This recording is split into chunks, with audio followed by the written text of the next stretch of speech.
दोस्तों, जैसा कि हम जानते हैं, देश में एमबीबीएस की जो पढ़ाई है निश्चित तौर पर बहुत ही टफ मानी जाती है, इसके प्रिपरेशन से लेकर के फाइनल रिजल्ट गेन करने तक। लेकिन अगर हम बात करें कि इसी एमबीबीएस के फील्ड में कई सारे स्टूडेंट्स हैं जिनका अपना एक ड्रीम होता है कि कहीं ना कहीं वो इस एग्ज़ाम को क्रैक करके और पेशेंट्स के लिए एक माइलस्टोन प्रूव हो सके, पेशेंट को एक बेहतर ट्रीटमेंट दे सके। इसी क्रम में हम आइए बात करते हैं, गोरखपुर शहर में हैं हम इस समय, रहमत नगर ये कॉलोनी है। इन्होंने क्रैक किया है एमबीबीएस के एग्ज़ाम को। क्या क्या रैंक रही है? जी, मैंने नीट पीजी 2024 इस बार क्रैक किया है। मेरी रैंक है 1470 ऑल इंडिया। खुशी तो मिल रही होगी। जी, बहुत खुश हूँ। सब खुश है मेरे घर में, मम्मी-पापा से लेकर, ये सिर्फ मेरी मेहनत नहीं है। मेरी मम्मी-पापा, मेरी बड़ी बहन, सबका। तो ये सबका एक टीम वर्क ही होता है बेसिकली किसी भी प्रिपरेशन, अगर एग्ज़ाम की आप प्रिपरेशन कर रहे हो तो सब खुश हैं, बहुत खुश हैं। तो कौन सा स्ट्रीम लेकर के आगे बढ़ रही हैं? मैंने सोचा है कि मैं एमडी पीडियाट्रिक्स चूज़ करूँगी। पीडियाट्रिक्स को जैसे कहा जाता है कि मतलब वो मासूम बच्चे होते हैं जो सिर्फ रो सकते हैं और कुछ भी वो इंडिकेट नहीं कर सकते। बहुत ही चैलेंजिंग जॉब है, कैसे इसको मैनेज करेंगे? देखिए, एक डॉक्टर की लाइफ में चैलेंजेस डे 1 से स्टार्ट हो जाते हैं जब वो एक एमबीबीएस कॉलेज में एंटर करता है। तो उसके आगे फिर उसको किसी चैलेंजेस से डर लगता है नहीं। तो लेकिन मेन ये मैटर करता है कि आपको कौन सा सब्जेक्ट पढ़ने में अच्छा लगता है। तो मुझे पीडियाट्रिक्स पढ़ने में अच्छा लगता है और ये ऐसा ब्रांच है कि जिसमें मुझे कल को थोड़ा बहुत सुकून भी मिलेगा और खुशी भी होगी। जो यहाँ खुशी मिलेगी, मुझे नहीं लगता कि वो मुझे और किसी स्ट्रीम में मिलेगी। डॉक्टरों पे जो अक्सर ये आरोप लगते रहते हैं, क्रिटिसाइज़ किया जाता है कि धरती पे वो भगवान है, लेकिन वही भगवान मरीजों की मौत का सौदा कर लेते हैं। क्या कहिएगा? इसके बारे में बस ये कहना चाहूँगी कि देखिए, हर फील्ड में अच्छे लोग भी होते हैं और कुछ नहीं बहुत अच्छे लोग भी होते हैं। तो ये तो है कि हाँ, ये गलत है और ये ख़त्म होना चाहिए। लेकिन कहीं न कहीं पब्लिक भी मिसजज कर लेती है डॉक्टर्स को। कुछ केसेस में ऐसा होता है कि पब्लिक समझ नहीं पाती कि डॉक्टर का ये इंटेंशन था नहीं, बट कुछ ऐसे मेडिकल कंडीशंस होते हैं जिसमें ऐसा लगता है पब्लिक को कि डॉक्टर ने गलत जजमेंट लिया।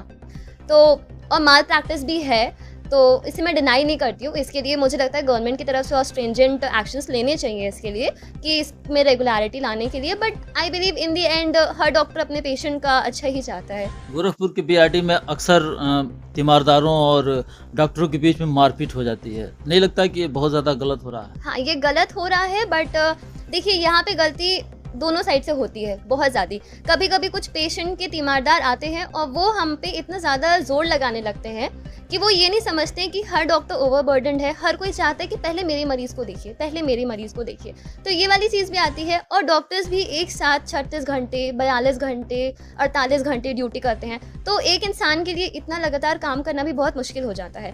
तो ये मुझे लगता है दोनों साइड से कम्युनिकेशन गैप है, थोड़ा कम्युनिकेशन में प्रॉब्लम होती है और जब वो कम्युनिकेशन में प्रॉब्लम होती है तो वो लड़ाई के रूप में फिर आगे आ जाती है और फिर हाथापाई तक हो जाती है। और इसमें थोड़ा सा गवर्नमेंट को भी सिक्योरिटी पे ध्यान देना चाहिए। हमारे कॉलेज में सिक्योरिटी बहुत कम है। कोलकाता में इतनी बड़ी घटना घटी है एक महिला डॉक्टर के साथ जो नृशंसता की गई है। महिला डॉक्टर के रूप में कितना चैलेंजेस समझ में आ रहा है? महिला डॉक्टर के रूप में चैलेंजेस हमारे कॉलेज में भी है और इवन भी इंडिया है, बहुत ज़्यादा प्रॉब्लम होती है कि पहली बात तो पहले तो हमें इन्फीरियर देखा जाता है। एक मेल डॉक्टर, अगर जैसे मैं और अगर एक मेल कलीग अगर साथ में हो तो हर पेशेंट आएगा पहले, नहीं लड़की से नहीं करवाना, लड़के से हो तो हमको लड़के को दिखाना है। तो पहले तो ये पब्लिक को समझना चाहिए कि लड़कियां भी एट पार हैं, उन्होंने भी वही पढ़ाई किया है जो उस लड़के ने किया है। और उसके साथ साथ सेफ्टी के ऊपर भी ध्यान देना चाहिए। उस लड़के के साथ जो हुआ वो बहुत ही बुरा हुआ, बहुत बुरा हुआ। और इसमें मुझे लगता है कि वहाँ पे भी ये सिक्योरिटी की प्रॉब्लम है। हर गवर्नमेंट कॉलेज में सिक्योरिटी पे ध्यान नहीं दिया जाता है, ना ही सीसीटीवी कैमरास हर जगह इंस्टॉल किए जाते हैं। तो इसकी प्रॉब्लम है। जो स्टूडेंट्स प्रिपरेशन कर रहे हैं, खास करके जो फीमेल स्टूडेंट्स हैं, उनके लिए क्या मैसेज पास करेंगे? मैं यही कहना चाहूँगी कि हर दिन 8 से 10 घंटे लगातार पढ़िए। 1 साल भूल जाइए कि क्या है आगे क्या नहीं। अगर आप हर दिन अपना 8 से 10 घंटा देंगे अपने नोट्स को, क्वेश्चन सॉल्विंग स्किल्स को और जीटीज टेस्ट देने पे रेगुलर इंटरवल्स पे, तो ये पॉसिबल है, बिल्कुल पॉसिबल है। क्या नाम है आपका? मेरा नाम डॉक्टर नाज़िया हसन खान है। दोस्तों, निश्चित तौर पर ये बहुत ही गौरव का सब्जेक्ट है कि आपकी बेटी ने इतना बड़ा एग्ज़ाम क्रैक किया है। क्या कहिएगा? अब इसके लिए तो भाई बहुत मेहनत की है और उसमें माँ बाप के भी हम लोग का बहुत सपोर्ट रहा है, क्योंकि इसके हिसाब से हम लोग जगते थे, इसके हिसाब से हम लोग सोते थे कि ये 1 साल की जर्नी हम लोग के लिए बड़ा टफ था। और इसके लिए क्या बताएं, ये पिता के बाकी- रूप में इनसे क्या उम्मीद रखते हैं? ये बहुत अच्छी डॉक्टर बने, नाम रोशन करे, और जो आजकल प्रोफेशन चल रहा है उसके पीछे न जाए, बाकी मतलब नाम पैदा करना चाहिए। थोड़ा सा भावुक हो गए हैं, ये नाज़िया हसन के पापा हैं। भावुक तो हो ही जाएगा व्यक्ति, लेकिन इतना ज़रूर है कि इन्होंने जो उम्मीद जताई है कि मरीजों और ख़ास करके बच्चों का जो इन्होंने जिम्मेदारी ली है ट्रीटमेंट करने का, एबी न्यूज़ की तरफ से मैं इनको शुभकामना देता हूं कि उस मंजिल की तरफ ही बढ़ें।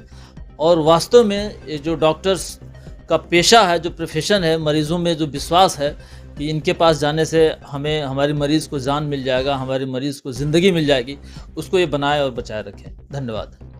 हमारे साथ नाज़िया हसन खान थी, जिन्होंने प्रिपरेशन को लेकर के लंबी चौड़ी बात की, साथ ही साथ डॉक्टर्स फील्ड में क्या चैलेंजेस हैं उन पर भी हमने चर्चा किया। आपको खबर कैसी लगी, इस संदर्भ में अपने कमेंट्स के ज़रिए राय ज़रूर दें। धन्यवाद।